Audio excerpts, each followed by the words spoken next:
Hello বন্ধুরা, আমি video বা ছবি পোস্ট যদি করি তো আমার কমেন্ট খুব কম হয়। আমি দেখবো ধরো 40-50 কমেন্ট হয়, বেশি কমেন্ট হয় না। কিন্তু কমেন্ট কোথায় হয়? রাস্তাঘাটে।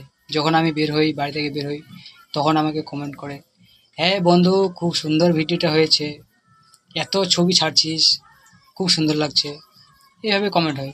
আর কেউ কেউ বলে, দারুণ হচ্ছে, চালিয়ে যা। কিন্তু আমার ভিডিও দেখে যে কমেন্ট বা লাইক করবে সেরকম না, রাস্তায় কমেন্ট করবে আমাকে, বন্ধু ভিডিওটা সেই হয়েছে, চালিয়ে যা, হ্যাঁ তুই পাগল হয়ে গেছিস। তো আমি ভেবে পাই না, তোমাদের কি হাতে ব্যথা আছে তাই জন্য লাইক কমেন্ট করতে পারছো না? না ভাবছো যে ছেলেটা ভাইরাল হয়ে যাবে? আশ্চর্য ব্যাপার মায়ের, সত্যি ভাবার বিষয় এটা। তো গাইস, এটাই আমার বলার ছিল আজকের জন্য।